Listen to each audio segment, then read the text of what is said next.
Bwana Yesu asifiwe. Siku ya leo tutaenda kusoma neno la Mungu katika kitabu cha Ufunuo sura yake ya 3 na mstari wa 12.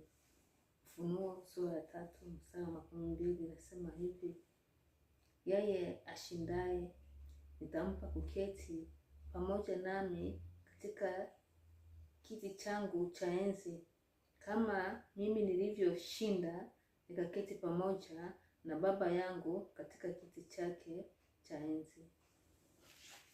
Baba, tunakushukuru kwa neno lako hili, libariki na mioyo yetu ipate nafasi na lizae matunda kupendezayo kwa jina la Bwana Yesu. Amen. Bwana Yesu asifiwe.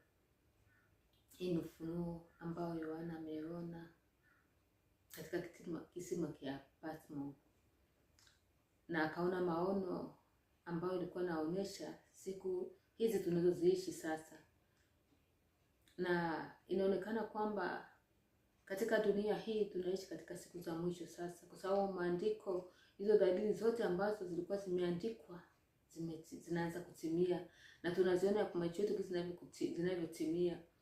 Katika dunia hii kunakuwa distraction, kunakuwa hali ambayo hajawahi kuweko toka mwanzo wa kuumba kwa dunia hii.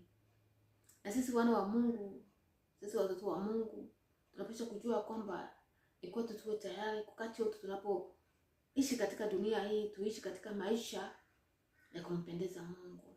Bwana Yesu asifiwe.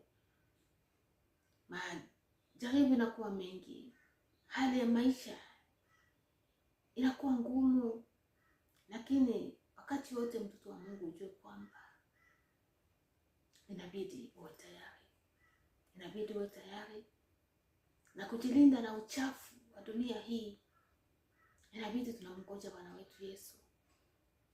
Hapa ni Yohana ambaye ameona maono haya, na Yesu alikuwa anapatia shauri kanisa ya kwamba yeye ashindaye atampa kuketi katika kiti chake cha enzi, kama vile alivyoshinda akaketi na Baba katika kiti cha enzi.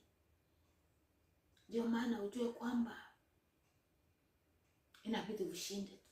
Majaribu yote inayokujia ujue kwamba inabidi ushinde, kwa sababu katika kushinda kunakuwa reward. Katika kushinda kunakuwa faida. Katika kushinda tunapata faida, kwa sababu Biblia inasema kwamba majaribu